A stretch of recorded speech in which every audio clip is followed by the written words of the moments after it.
안녕하세요 여러분, 도쿄뮤직입니다. S&P 500의 경우는 어제 1.34% 하락했고 나스닥은 1.41% 하락하면서 지금 하락세가 이어지고 있는데요.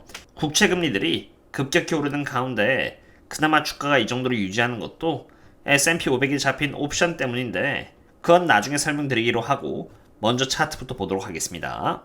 좀 더 명확하게 보기 위해서 일봉에서 이렇게 1시간짜리로 바꿔서 보겠습니다. 보시면 이렇게 쌍고점인 더블탑 패턴이 나온 상태이고요. 여기 이 대목에서 4320쯤에 넥라인이 잡혀 있는데 하루빨리 이 넥라인이 탈환되지 않고 여기 머물러져 버린다면은 S&P 500의 주가는 기술적으로는 4220까지도 금방 하락할 수 있게 되니 조심해야 되는 모습인 것입니다. 그리고 저는 S&P 500이 지금의 거시경제 펀더멘탈과 옵션 그리고 채권 등을 전부 다 고려했을 때 충분히 그래도 이상하지 않다고 봅니다.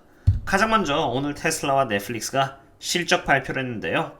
옵션 세력들이 예측하고 있었던 대로 나온 결과였습니다. 실적 발표에 있어서 옵션 세력들의 포지셔닝을 한 부분에 대해서는 미리 저희 멤버십 분들에게는 선행 분석을 드렸고요. 이제 끝났기 때문에 그런 부분을 공개해드리고자 합니다. 가장 먼저 테슬라입니다. 여기 보시면 테슬라의 경우는 이렇게 옵션 세력들이 포지션을 한 것을 볼 수 있는데 그렇게 드라마틱하지 않아 보입니다. 참고로 이때가 지난번 테슬라의 실적 때인데요. 테슬라가 실적 발표하기 전의 모습이 이런 상태이고 7월달에 실적 발표하기 전의 모습이 이런 상태로 확실히 그렇게 드라마틱하게 높은 상태는 아닙니다.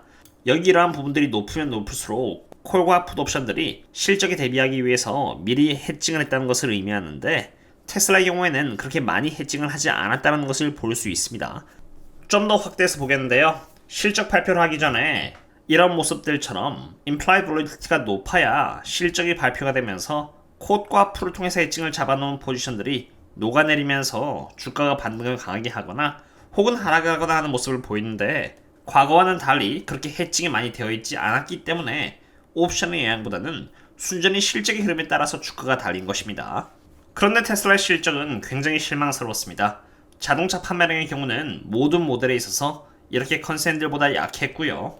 삼성영양 퍼시아는 미스했고 자동차 쪽 마진율이 19.2% 예측이 되었으나 무려 15.7%까지 내려갔고 그로스 마진은 18.3%가 예측되었으나 17.9%의 마진율을 기록함으로써 시장이 기대하고 있는 마진이 강해지긴커녕 오히려 줄어들고 있음이 확인되었습니다.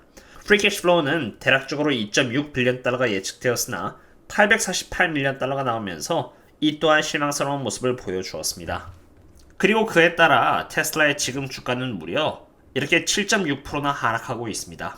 그런데 여기서 주목해야 할 점은 단순히 주가가 얼마가 하락하고 있느냐가 아니라 제가 지난번 분석 때부터 경고했던 것처럼 이렇게 시메트리컬 트라이앵글 패턴이 잡혔고요. 이번 실적과 함께 결국 방향이 잡혔다는 것입니다. 지금 이 상태에서 테슬라의 주가가 많아 올리든 말든 상관없습니다. 하루빨리 이렇게 하락으로 방향이 잡힌 이 차트의 모습을 완전히 180도 뒤바꿔서 이걸 전부 다 부수고 올라와 주지 않는다면은 주가는 결국 방향대로 하락하기 마련이고요. 제가 말씀드려왔던 여기 220달러대의 갭을 채우러 내려가게 되는 것입니다. 설사 며칠 뒤에 주가가 반등을 해서 여기 이 갭을 다시 채운다고 할지언정 이러한 패턴에 따라서 방향이 잡혔기 때문에 이 갭을 채우고 다시 여기 밑에 있는 아래쪽의 갭을 채우러 내려갈 확률이 높기 때문에 이러한 함정에 빠지시면 더더욱 안 되는 것입니다. 테슬라의 경우는 제가 저희 멤버십 분들께 이렇게 꾸준히 업데이트를 드리면서 트래킹을 해왔던 종목인데요. 테슬라가 고평가가 되자 저는 몇 달 전부터 이렇게 유튜브에서도 테슬라가 고평가이고 펀더멘탈의 수렴함에 따라서 하락하므로 엄청난 기회가 온다라고 이렇게 분석을 드렸고요.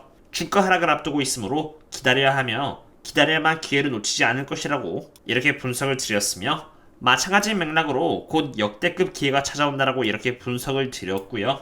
큰 하락이 왔을 때까지 기다려야 미국 빅테크 기업을 대상으로 인생의 기회가 온다라고 했으며 테슬라 바닥 찾는 법이라는 분석과 함께 마찬가지로 기다려야 한다라고 했습니다. 기다려야 하는 이유는 간단합니다. 거시경제상 펀더멘탈이 매우 약하고요. 테슬라라는 개별 기업 관점에서도 주가가 고평가이기 때문에 상방 압력보다는 하방 압력이 더 크게 작용하고 있었기 때문입니다. 몇 달에 걸쳐서 꾸준히 월급이 들어올 때마다 그냥 따박따박 분할 매수를 비싸게 했다면은 이제는 앞으로 훨씬 더 큰 돈을 써야만 평단가를 낮출 수 있을 것이고 바로 그러한 과정에서 주가가 크게 하락하면은 대부분 다 그 대가를 치rum으로써 포기해버리게 됩니다. 이러한 부분들을 미연에 방지하고자 제가 욕을 먹더라도 고평가가 되고 있는 주식을 대상으로는 조심해야 한다고 분석을 드리고 있고요. 앞으로도 그러한 과정을 계속 이어나가고자 합니다. 그리고 테슬라의 주가가 지금 7% 하락하고 있는 상태에서 왜 주가가 떨어지고 있는지 등의 후행 분석은 아무런 의미가 없는 것입니다. 그러한 부분들을 미리미리 찾아내서 선행 분석을 해야지 의미가 있는 것이지, 왜 떨어지고 있는 등의 후행 분석은 의미가 없으며 어떻게 대응을 해야 하는지 제시할 수가 없다면 더더욱 의미가 없습니다. 이 차트를 통해서 알 수 있는 부분은 간단합니다. 우선 큰 그림적 측면에서 여기 시메트릭 트라이앵글이 잡혔기 때문에 주가는 전체적으로 하방력을 받게 되어 있고요. 단기적으로는 여기 갭을 채우러 나갈 수 있으나 채운다고 할지언정 결국 여기 아래 갭을 채울 수 있으므로 조심해야 되는 부분이 되겠고요. 게다가 밸류에이션 관점에서도 테슬라는 고평가였습니다. 아직 지금의 하락이 여기 반영이 되지는 않았지만 여전히 테슬라의 주가는 여기 보시는 것처럼 182달러 이상입니다. 테슬라의 주가가 182달러가 되었을 때 프라이스 OCF가 40배를 받고 있을 때인데 연평균 영업현금 흐름 성장률 26.88%라는 것을 감안해도 사실 여기 40배는 고평가인 것입니다. 프라이스 OCF 40배는 프리미엄을 고려했을 때인데 실적 발표 이전에는 심지어 54배의 가격이 거래가 되어 있었던 상태로 테슬라는 굉장히 고평가였습니다. 상황이야 매번 바뀌기 마련이고요. 테슬라를 대상으로 대응하기에 가장 적합한 상태는 이런 밸류에이션과 차트 그리고 외적인 거시경제 펀더멘탈 측면까지 전부 다 고려를 해야 하기 때문에 그런 부분들은 종합적으로 제가 저희 멤버십 분들께만 말씀을 드리고 있고요. 좋은 지점이 온다면은 그때 또 인폼을 드리도록 하겠습니다. 그럼 이제 그 다음 부분은 넷플릭스였습니다. 여기 보시는 것처럼 넷플릭스는 제가 테슬라와는 조금 다르게 분석을 하였는데요. 여기 보시는 것처럼 넷플릭스의 경우는 implied volatility의 수치가 제법 높고요. 7월달 때와 다른 점은 여기 풋 부분에서 잘은 보이진 않겠지만 흰색 쪽에 implied volatility가 조금 더 높은 상태로 표기가 되어 있습니다. 하얀색이 주황색보다 조금 더 높다는 의미이죠. 반면에 지난번 실적되었었던 7월달쯤에는 하얀색보다 여기 주황색깔이 조금 더 높다는 것을 볼 수 있습니다. 주황색 쪽이 콜옵션이고요. 하얀색이 풋옵션이라고 보시면 됩니다. 다시 말해서 옵션 세력들은 넷플릭스의 실적이 안 좋을 것임을 대비해서 풋 쪽에다가 좀 더 많이 해칭을 걸어 놓은 상태라는 것을 의미하는 것입니다. 하지만 반대로 생각하면은 실적이 그렇게 나쁘지만 않다면은 딜러들이 굉장히 높게 잡힌 이 풋옵션들을 회수하는 과정에서 implied volatility가 가파르게 하락하고요. 바로 그 과정에서 주가가 굉장히 기계적으로 빠르게 상승할 수 있게 됩니다. 게다가 넷플릭스의 경우는 여기 이렇게 350달러에 풋 갬마가 굉장히 많이 잡혀 있었기 때문에 강한 지지선 역할을 하기도 했습니다. 그렇기 때문에 굉장히 안 좋은 실적만 보여주지 않는다면은 여기 풋옵션의 장성과 함께 하방이 이렇게 막혀있는 상태라는 것을 볼 수 있고요.